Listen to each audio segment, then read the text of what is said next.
Assalamualaikum warahmatullahi wabarakatuh. Selamat pagi anak-anak.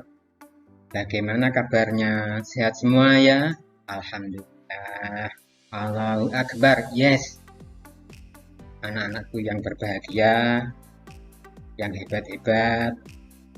Mudah-mudahan kita semua selalu mendapatkan hidayah dari Allah Subhanahu wa taala.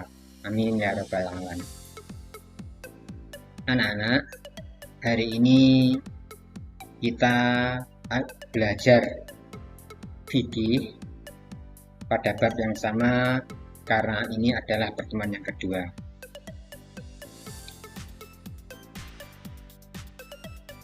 Anak-anak, sebelum kegiatan pembelajaran hari ini kita mulai, marilah kita awali pembelajarannya dengan membaca Bismillahirrahmanirrahim. Sekali lagi anak-anak, hari ini kita belajar fikih masih dengan bab yang sama pada pertemuan yang lalu, yaitu tentang zakat. Masih ingat anak-anak apa pengertian zakat menurut bahasa? Betul, bagus. Hebat kalian ya, masih ingat ya.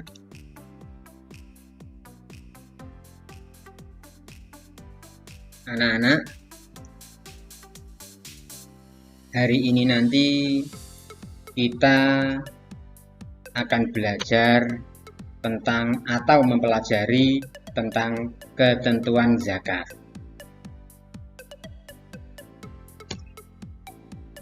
Yang pertama tentang hukum zakat fitrah.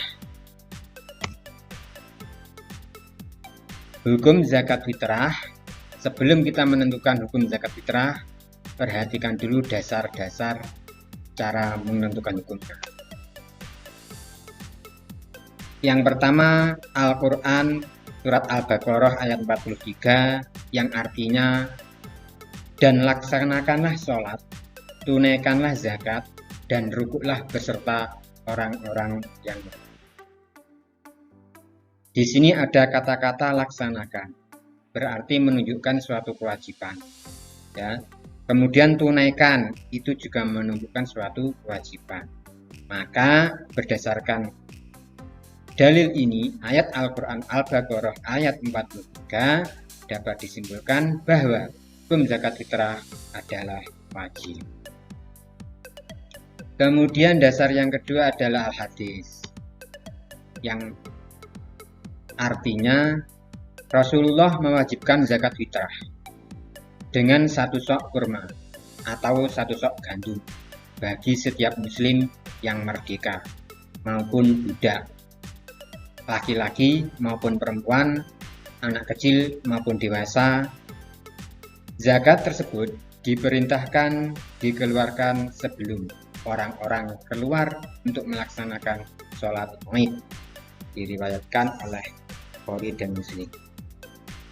Hadis ini juga mendukung ayat Al-Quran Al-Baqarah 43 tadi, yang intinya bahwa hukum zakat fitrah adalah wajib fardhu ain, baik bagi laki-laki, perempuan, anak kecil, dewasa maupun tua, yang merdeka maupun budak.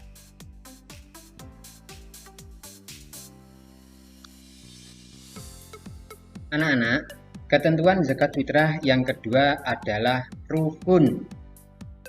Rukun itu sesuatu yang harus ada dan dilakukan ketika kalian sedang melakukan zakat. Jadi ketika kalian mau melakukan zakat, mau membayar zakat, maka harus memenuhi rukun ini dan harus kamu lakukan saat itu juga. Rukunnya apa? Yang pertama, niat. Jadi ketika mau membayarkan zakat, kalian harus niat dulu.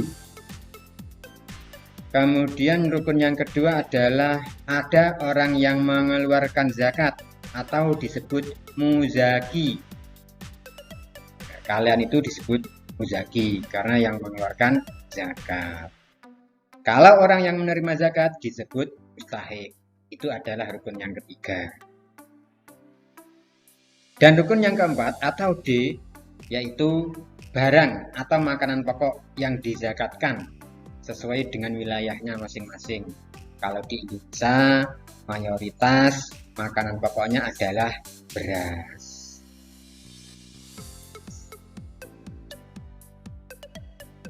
Anak-anak,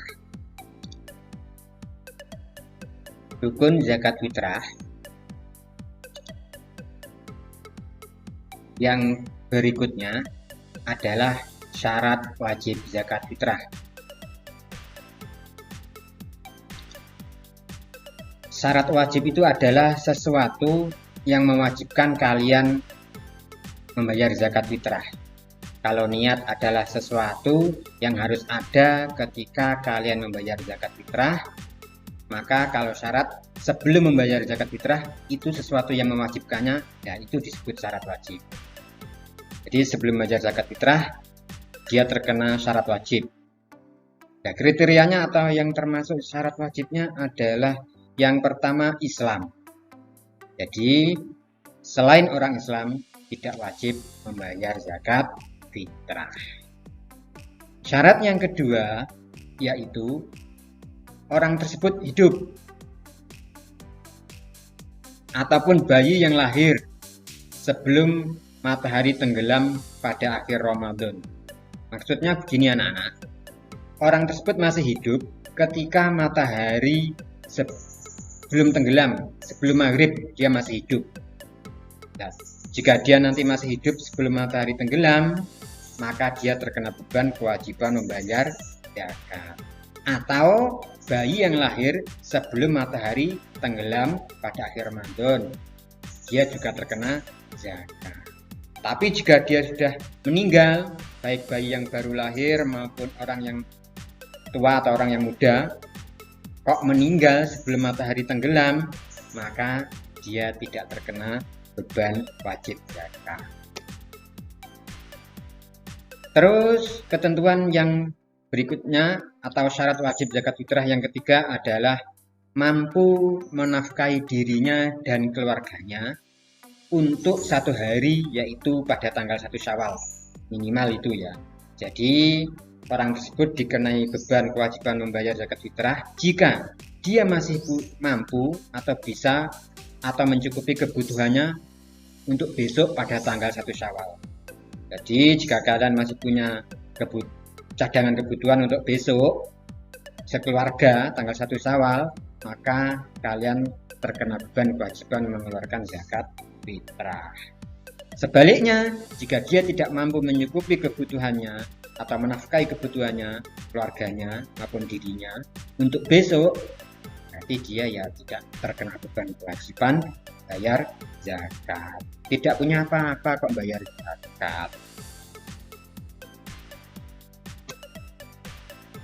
Syarat wajib yang keempat adalah tidak berada di bawah tanggung jawab orang lain.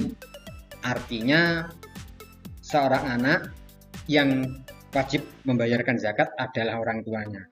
Jadi anak kecil atau anak yang masih di bawah tanggungan orang tua, maka yang terkena kewajiban bukan anak itu, tapi orang tua. Jadi yang terkena beban membayarkan zakat, berasnya, biayanya itu orang tua yang membayarkannya.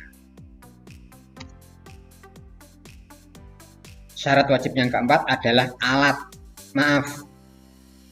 Ketentuan zakat berikutnya adalah alat dan ukuran takaran zakat fitrah. Tadi di atas berdasarkan hadis juga disebutkan. Alat atau pembayaran zakat fitrah berupa makanan pokok sesuai wilayahnya. Ya, kalau di daerah kita di Indonesia mayoritas beras, ya berarti zakatnya berupa beras. Kalau orang Papua berupa sagu. Soal ukuran, mengenai dengan ukuran untuk orang Indonesia, para ulama sepakat yaitu 1 sok. Kalau di Indonesia 1 sok itu sama dengan 3,1 liter atau sekitar 2,5 kilo. Orang Indonesia, ulama Indonesia menyepakatkan 2,5 kilo. Ya, itu untuk ukuran takaran zakat.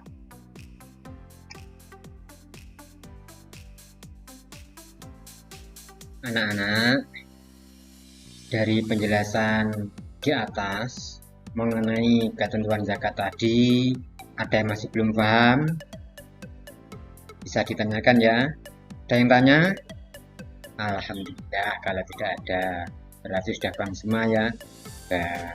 Anak-anak, berhubung dengan terbatasnya waktu, maka dari itu marilah pembelajaran di pagi hari ini kita tutup dengan bersama-sama membaca hamdalah.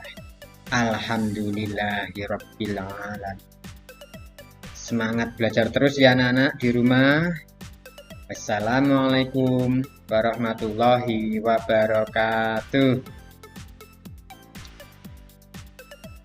Terima kasih.